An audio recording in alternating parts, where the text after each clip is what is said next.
Bonjour et bienvenue sur imotélé.net. Le groupe Solendi est l'un des acteurs majeurs du 1% logement en France. Nous rencontrons aujourd'hui Christian Duchâtelier, directeur général de Solendi. Le bilan de l'année 2006 pour Solendi est un bon bilan. On a en 2006 une collecte assez agréable de 169 millions d'euros.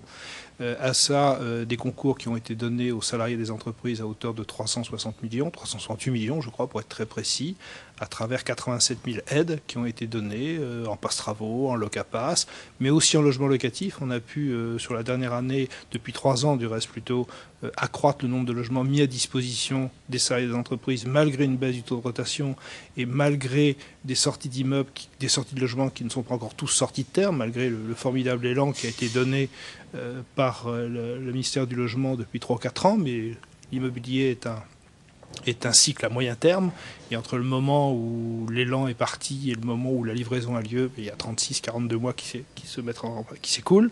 Donc je crois que c'est une bonne année où plus de 7000 entreprises nous ont fait confiance. On a mis en place notre site déjà depuis 3 ans, mais on l'a renouvelé l'année dernière. On a eu près de 700 000 mouvements cette année sur le site, ce qui prouve que l'information commence à pénétrer les entreprises. Donc globalement, c'est une bonne année, je dirais. Elle est en augmentation très sensible sur tous les droits ouverts, locapass, passe-travaux, mobilipass. Le mobilipass notamment correspond tout à fait à un besoin pour les salariés en mobilité professionnelle. Elle est en demande, l'offre et la demande est encore beaucoup plus forte sur le logement.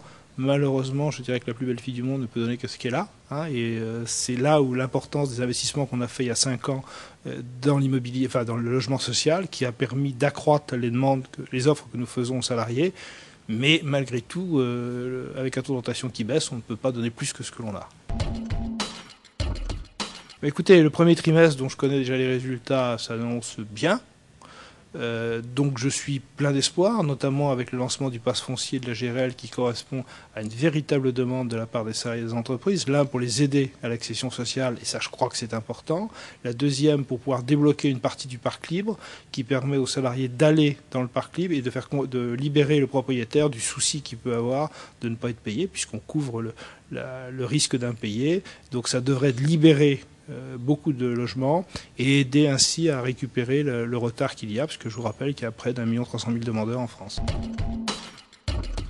Je crois que le ministère du Logement a donné un formidable élan il y a maintenant 4 ans, à l'arrivée, je crois, de Jean-Louis Borloo, qui a permis de relancer la production, qui a permis de débloquer un certain nombre de points qui étaient essentiels pour qu'on puisse rééquilibrer notamment l'allongement des durées des prêts, le 1% relance qui a été mis en place par le 1%, je vous rappelle que c'est une enveloppe de 215 millions par an, qui permet d'équilibrer les opérations, qui ont donc permis de relancer la construction, permettant aux organismes du logement social d'avoir des équilibres dans leurs opérations.